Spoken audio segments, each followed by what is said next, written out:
As a member of the sovereign nation, do you think the tribal consultation of the project is adequate? No.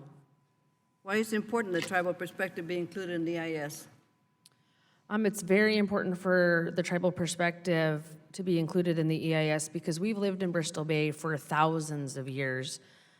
We know more about these lands and waters and what the potential impacts could be to our people from a project like this more than anyone else. The tribal perspective should be included in the draft EIS, and to date, it has not been included in a meaningful way. Thank you. Ms. Costa, your company led the way in signing the Bristol Bay Pledge, committing not to source mining from Pebble developed. And as a jewelry company that seeks to source materials only from the United States, why is it important you take the stand?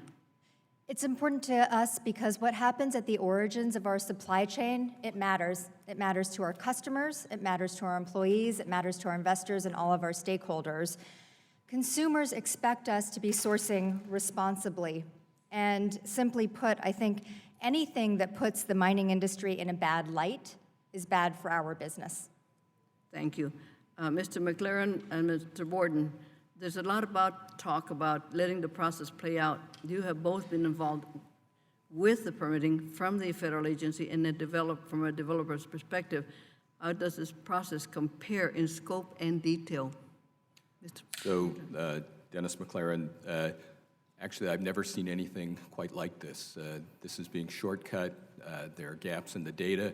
The NEPA process only works well if it's done well, and this one is not being done well. So the process is deeply flawed. The withdrawal of the watershed assessment, the withdrawal of the proposed determination was truly extraordinary. After President Trump met with Governor Dunleavy on a plane, there was an EPA headquarters directive to reconsider, and it was withdrawn within a matter of days. So it appears that was a political decision rather than a science or database decision.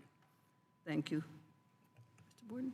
I can say also that I am very uncomfortable with this process. I've been involved with a lot of EISs and many permitting processes for mines of comparable size and smaller.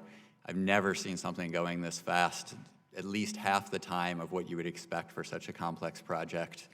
I also have to say the EIS that was submitted in draft had so many omissions and errors in it that I personally would have been ashamed to be involved with that. How does the timeline compare for Pebble to other EIS processes? From my analysis, the average mining project is probably closer to the 5 to 6 year range. The current administration also looked at EIS process overall in the United States over the last decade or so, and even the average EIS, and that includes very simple highway projects, things of that sort, they're closer to 4 to 5 years also. So this is even less than just the average project, not even the average mining project. Thank you, sir. I yield to Mr. Westerman.